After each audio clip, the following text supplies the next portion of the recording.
नमस्कार दोस्तों, स्वागत है आपके अपने YouTube चैनल संस्कृत अड्डा पर। दोस्तों, आज की जो वीडियोस में हम करने वाले हैं बाल विकास एवं शिक्षा शास्त्र से संबंधित महत्वपूर्ण क्वेश्चन जो आपके आगे आने वाले एग्ज़ाम के लिए महत्वपूर्ण रहेंगे। चाहे आपका इसमें जो है एस्टैट का एग्ज़ाम है, सीटैट है, यूपीटैट या कोई सा भी एग्ज़ाम है जिसमें बाल विकास एवं शिक्षा शास्त्र से संबंधित क्वेश्चन पूछे जाते हैं, तो आपके सभी एग्ज़ामों के लिए यहाँ पर क्वेश्चन ये महत्वपूर्ण है। और अगर आपने हमारी से पहले वाली वीडियो नहीं देखी है तो इसे आप आई बटन पर क्लिक करके देख सकते हैं, या फिर हमारे चैनल की जो प्लेलिस्ट है वहाँ पर जाकर आप अब तक के जितने भी वीडियो आप देख सकते हैं।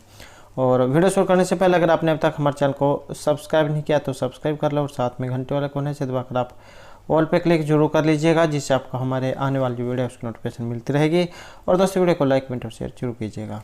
और आप हमारा जो दूसरा चैनल है रीडिंग लवर्स के नाम से, इसे भी सब्सक्राइब कर सकते हैं, क्योंकि जब कोई नई वैकेंसी ऐसे संबंधित महत्वपूर्ण जो अपडेट आती है तो इस चैनल पर हम डालते रहते हैं। इस चैनल का लिंक और हमारा जो टेलीग्राम ग्रुप है, इन दोनों का लिंक आपको इस वीडियो के डिस्क्रिप्शन में मिल जाएगा।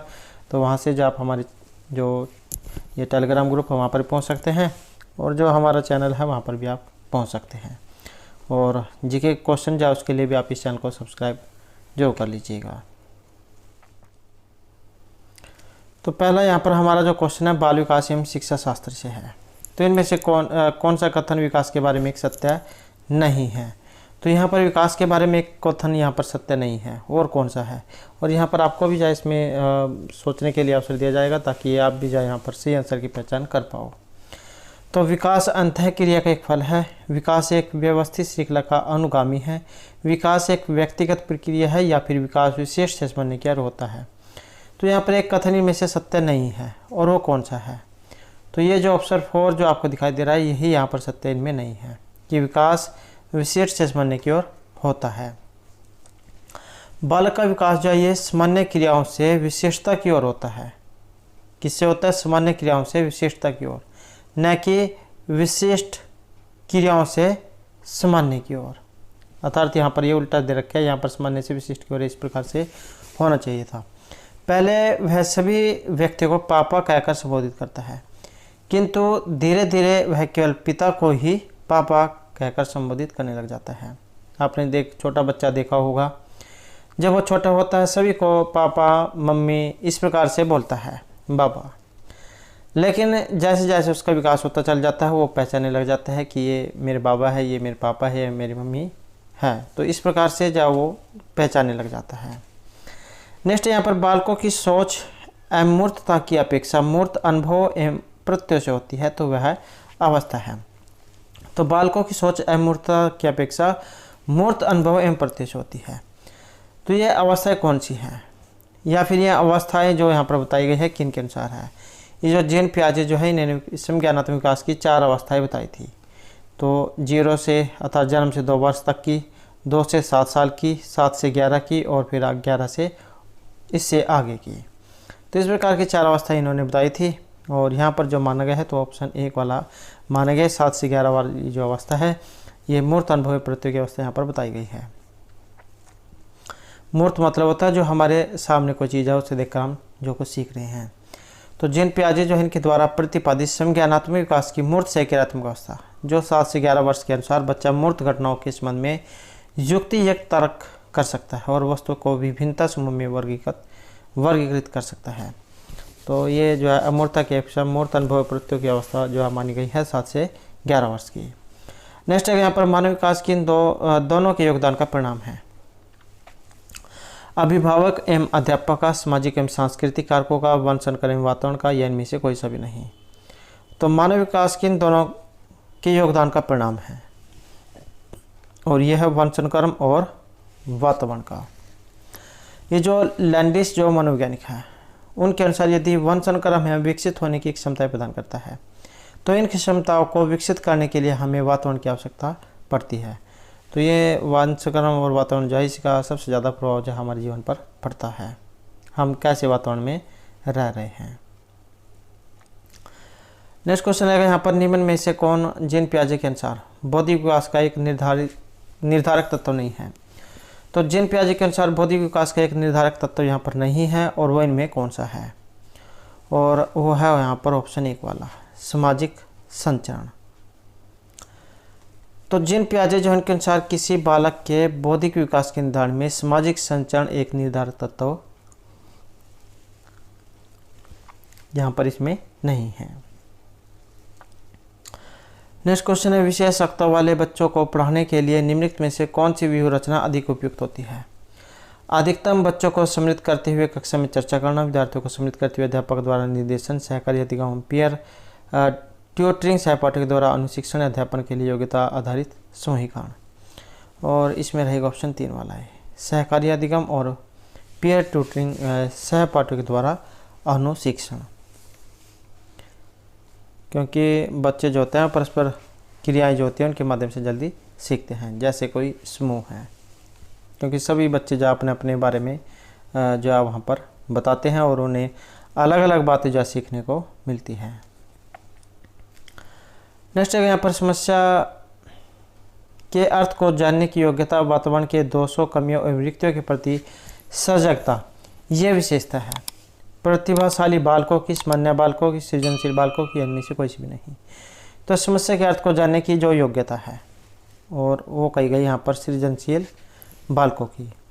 तो ये जो आइजोनक जो एक मनोवैज्ञानिक है, इनके अनुसार सृजनशील बालक नए संबंधों के ज्ञान को इसकी उत्पत्ति में चिंतन के परंपरागत तरीकों से हटकर असाधारण विचार उत्पन्न करने की योग्यता रखते हैं, जिस कारण ऐसे बालक समस्या के अर्थ को जानने, वातावरण आदि के प्रति सजग रहते हैं।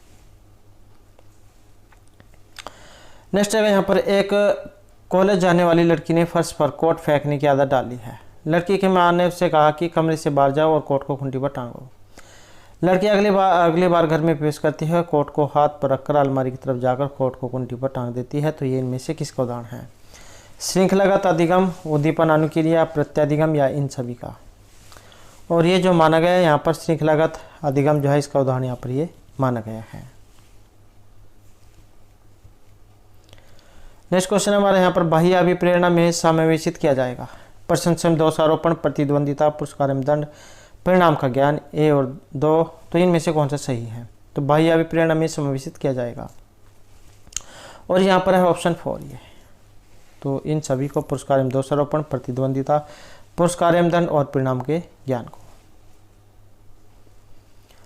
नेक्स्ट है, जिस प्रक्रिया में व्यक्ति दूसरे के व्यवहार को देखकर सीखता है न कि प्रत्यक्ष अनुभव को, तो इसे क्या कहा जाता है?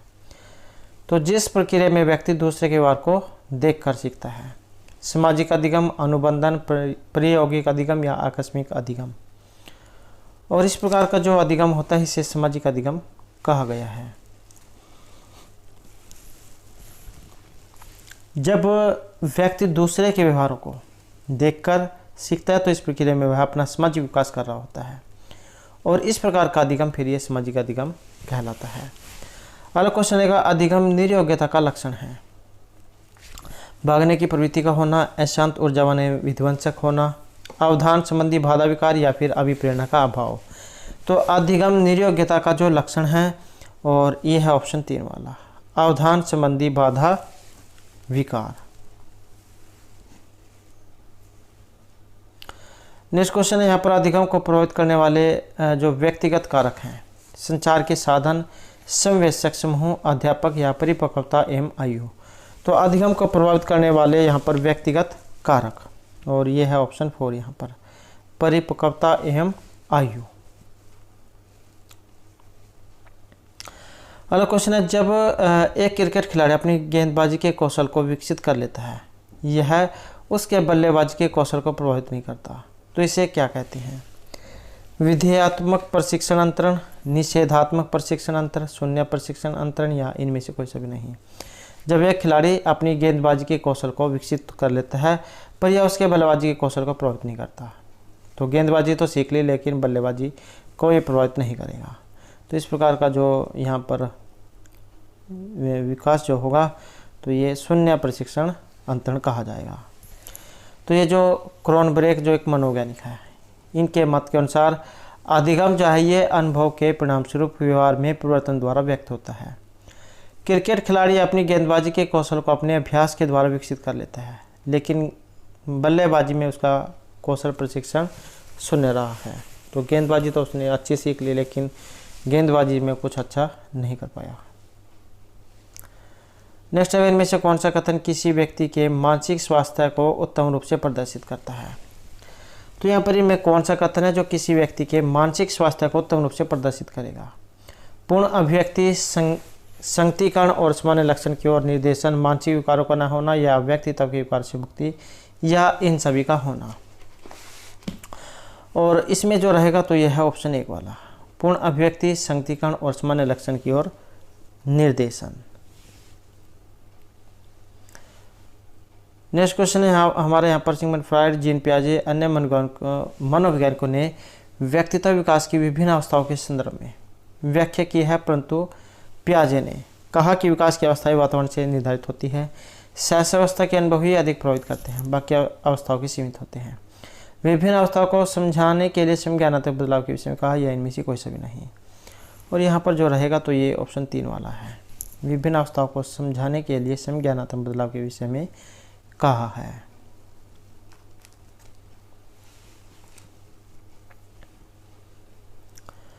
नेक्स्ट जो हमारे यहाँ पर क्वेश्चन है, जेपी गिलफोर्ड ने अभिसारी चिंतन पद का प्रयोग करके किस किस महान अर्थ में किया है? एक होता है अपसारी वाला, एक होता है अपसारी। अपसारी होता है जैसे प्रसारण करना, किस चीज़ को फैलाना। अभिसारी होता है उसे सिकोड़ना। तो ये किसके बारे में कहा है? बुद्धि, सृजनात्मकता, बुद्धि एवं सृजनात्मकता, इनमें से कोई सभी नहीं। और ये रहेगा सृजनात्मकता के बारे में। तो जेपी गिलफोर्ड जो है ना सृजनात्मकता के लिए अभिसारी चिंतन जो इसका प्रयोग किया है। नेक्स्ट क्वेश्चन है, इनमें से कौन सा रुचि के बारे में एक सत्य नहीं है? रुचि जन्मजात और अर्जित दोनों होती है। रुचि समय के अनुसार बदलती रहती है। रुचि योग्यता क्षमता से संबंधित नहीं होती। रुचि व्यवहार में आकर्षण विकर्षण के प्रतिबिंब नहीं है। तो यहाँ पर एक सत्य नहीं है, और वो कौन सा है? तो यहाँ पर जो सत्य है ये है ऑप्शन 4 वाला, कि रुचियाँ व्यवहार में आकर्षण विकर्षण के प्रतिबिंब नहीं है।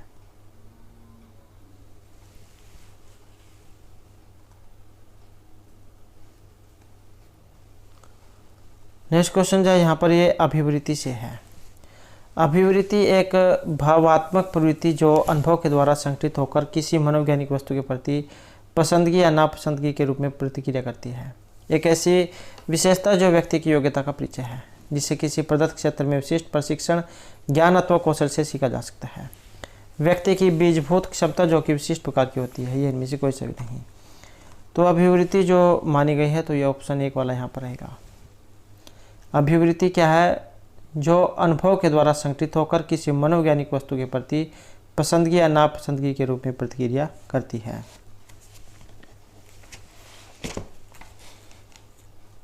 नेक्स्ट क्वेश्चन है यहाँ पर, व्यक्तित्व एवं बुद्धि में वंश अनुक्रम की नामात्र की भूमिका है, महत्वपूर्ण भूमिका है, अपूर्व अनुमेय भूमिका है, या आकर्षक भूमिका है?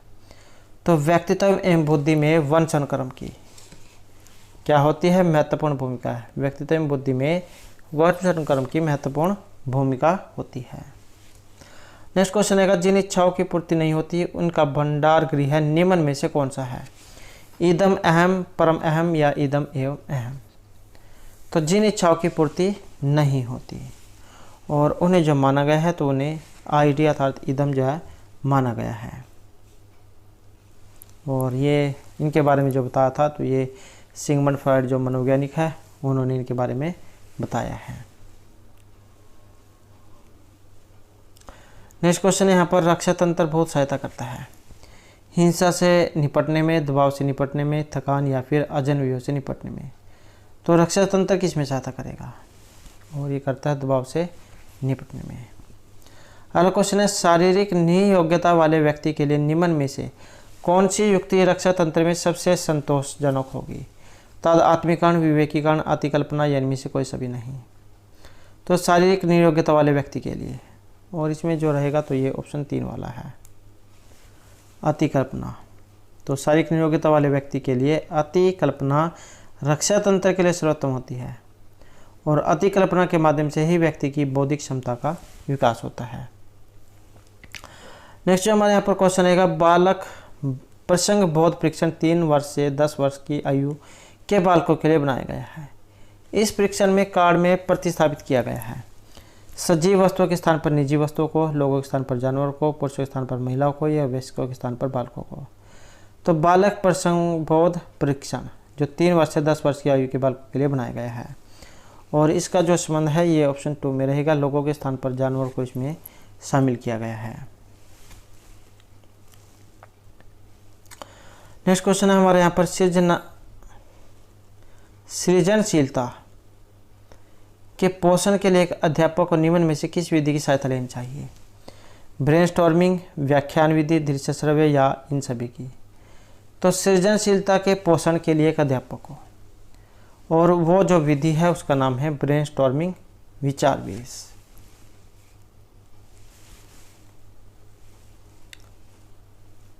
नेक्स्ट क्वेश्चन है हमारे यहाँ पर निम्न में से कौन सा कथन एक सही नहीं है?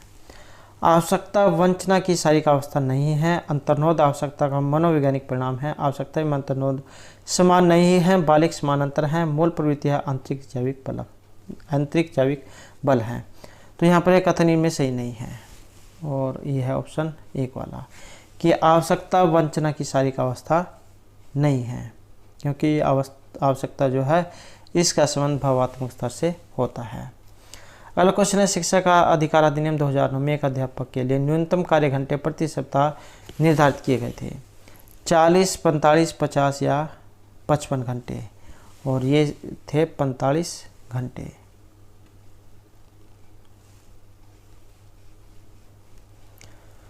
नेक्स्ट क्वेश्चन है यहाँ पर शिक्षा का अधिकार अधिनियम 2009 में एक अध्यापक को निम्न में से किस दायित्व को पूरा करना होगा? विद्यालय में नियमित रूप से समय पर उपस्थित होना, पाठ्यक्रम का संचालन पूरा करना, संपूर्ण पाठ्यक्रम को निर्धारित समय पर पूरा करना या इन सभी को। और ये सारे काम जो है एक अध्यापक के लिए जरूरी हैं। नेक्स्ट क्वेश्चन है यहाँ पर राष्ट्रीय पाठ्यक्रम की रूपरेखा 2005 में शांति शिक्षा को बढ़ावा देने के लिए कुछ क्रियाओं की अनुशंसा की गई है।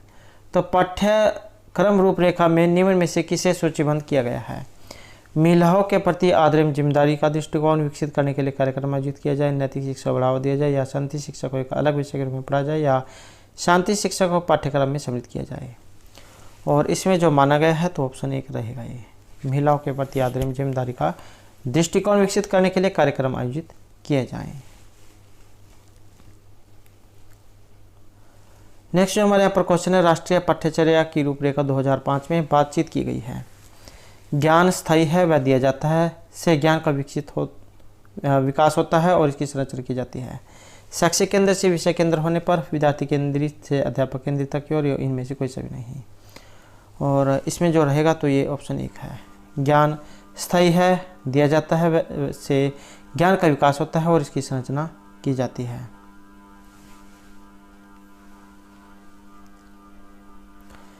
नेक्स्ट हमारे यहाँ पर क्वेश्चन है क्रियात्मक अनुसंधान का जो उद्देश्य है यहाँ पर क्या है? नवीन ज्ञान की खोज करना, शैक्षिक परिस्थिति में व्यवहार विज्ञान का विकास, विद्यालय तथा कक्षा की शैक्षिक कार्यप्रणाली में सुधार लाना, या ये सभी। तो क्रियात्मक अनुसंधान का उद्देश्य है, और यहाँ पर रहेगा ऑप्शन 3 वाला, विद्यालय तथा कक्षा की शैक्षिक कार्यप्रणाली में सुधार लाना। नेक्स्ट हमारे यहाँ पर क्वेश्चन है राष्ट्रीय पाठ्यचर्या की जो रूपरेखा है 2005, इसके अंतर्गत परीक्षा दौरों में निम्न में से किस दौर को सुझाया गया है? खुली पुस्तक परीक्षा, सतत निरंतर व्यापक मूल्यांकन, सामूहिक कार्य मूल्यांकन, या ये सभी। तो राष्ट्रीय पाठ्यचर्या की रूपरेखा 2005 के अंतर्गत, और इनके अनुसार जो है ऑप्शन 4 ये रहेगा, खुली पुस्तक परीक्षा, सतत निरंतर व्यापक मूल्यांकन और सामूहिक कार्य मूल्यांकन। तो दोस्तों थे हमारा आज के यहाँ पर बाल विकास एवं शिक्षा शास्त्र से संबंधित कुछ महत्वपूर्ण क्वेश्चन। और दोस्तों इसकी जो PDF है आप हमारे टेलीग्राम ग्रुप से प्राप्त कर सकते हैं, उसका लिंक आपको इस वीडियो के डिस्क्रिप्शन में मिल जाएगा। और उससे पहले अगर आपने अब तक हमारे चैनल को सब्सक्राइब नहीं किया तो सब्सक्राइब कर लीजिएगा। और हमारे साथ अंत बनाने के लिए धन्यवाद।